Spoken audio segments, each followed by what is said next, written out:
The reason many people look rushed and uncoordinated is that they have problems with anticipation. For example, when the ball comes, you only judge left or right after it passes the net.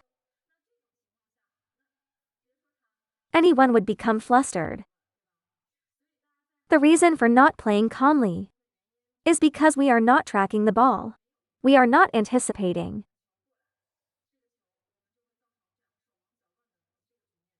So how do we track the ball? Now we will teach everyone. Why professional players, even when playing with strangers, can still anticipate in advance, know the length of the ball in advance, know the left and right in advance, because they anticipate at the instant of the opponent's contact. Tracking the ball actually means watching the opponent's racket. Now look, everyone take a look at my racket angle. At the instant of contact, no matter how exaggerated the motion is, for example, like this, or like this, he relies on the racket head to find the middle line between straight and cross, as well as the diagonal position. So at the instant of contact, we judge by watching the opponent's racket head to determine whether the ball is long or short, left or right. But many people think tracking the ball means staring at the white ball. That is wrong. They are not used to watching the opponent's racket. After the ball crosses the net, only then can you judge left or right. At this time, human instinct is the same for everyone. The speed of instinct is not enough. So what do you rely on? You rely on guessing, right? For example, I think the ball is going to my forehand. So I move there, but realize it's wrong and change like this. So if you guess, your body movement becomes very large, the body range becomes very big, and naturally you can't find the rhythm of the ball. So when we play this ball, even if my judgment is slow, even if he finishes all his movements, and only then I judge his position, it is still okay. Don't guess, because if you guess and are wrong, and then adjust again, for example, you think it's backhand but suddenly it comes to forehand, then your subconscious movement will be incomplete. No backswing. For example, you have already moved to the forehand, and then it becomes like this, right? This will cause our technique to deform. Quality drops. The first thing to become a high-level player is to learn ball tracking and anticipation, not staring at the white ball, but watching the opponent's racket. Everyone remember, at the instant of contact, there must be changes.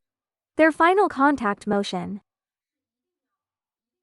If I loop down the line, my racket face must be driving toward the line. If I loop cross-court, then my body rotation, and my final arm recovery, must be toward the cross-court direction. So at the instant of contact, we can judge based on the opponent's racket face. The outgoing direction of the ball to judge. Left or right, forward or backward. At the instant the opponent contacts the ball, before it even crosses the net, our instinctive reaction appears. My footwork starts to move. Yes, your speed will be faster. Everyone take a look. Cross-court, straight line. Cross-court, straight line. Everyone can see there is definitely a difference.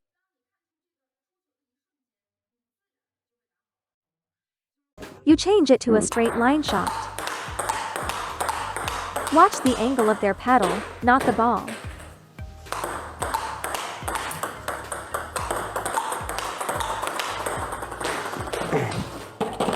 Can everybody see it?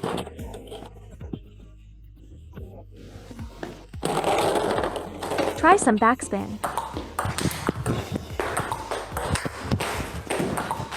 Watch their movements and paddle angle.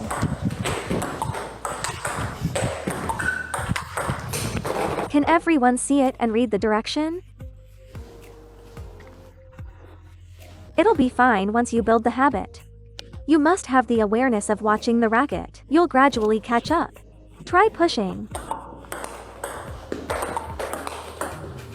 At the moment of contact, everyone needs to clearly read the direction.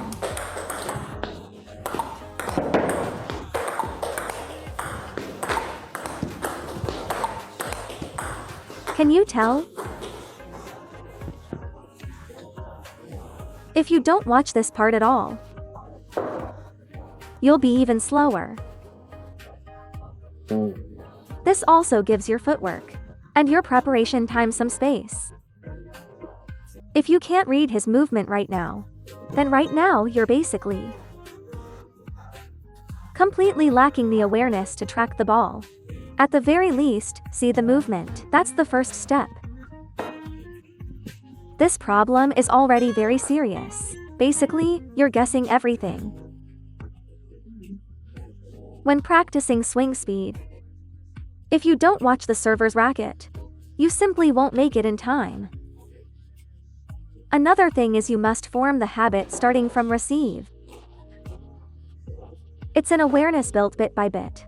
You must force yourself to do it. At the beginning, even if you have the habit of watching the racket, you will still be slow, but you still need to practice. And over time, it will definitely become instinct. If after watching, your feet and footwork are still slow, that means you were still slow at that moment and not skilled enough yet. Let me give you a good analogy. For example, when we push, if it's cross court, you can make it in time. If you're late by a fraction of a second, you can't make it. It's like you still didn't see the paddle release. You were only watching the ball's trajectory. That's like the ball is already gone. And only then you realize it. In that case, your judgment is basically wrong. You still didn't catch the instant of release. Because no matter how fast the ball is, the table has length, which can give you enough time to respond. Even if you can't react, you can stand a bit farther back and react again. But you see, many people from sports schools, or who trained when they were young, even in their 60s or 70 seconds, are still very agile. So what's the key point here? It's still that you watch the ball, not the racket. If at the instant of his release, during the ball's flight, it actually gives our footwork enough time. If you're too late even after watching the racket, you'll be even later if you don't. Everyone just hasn't formed the habit. Whether in practice or in matches, I just keep watching, and over time, you'll make instinctive reactions. Then it naturally becomes muscle memory.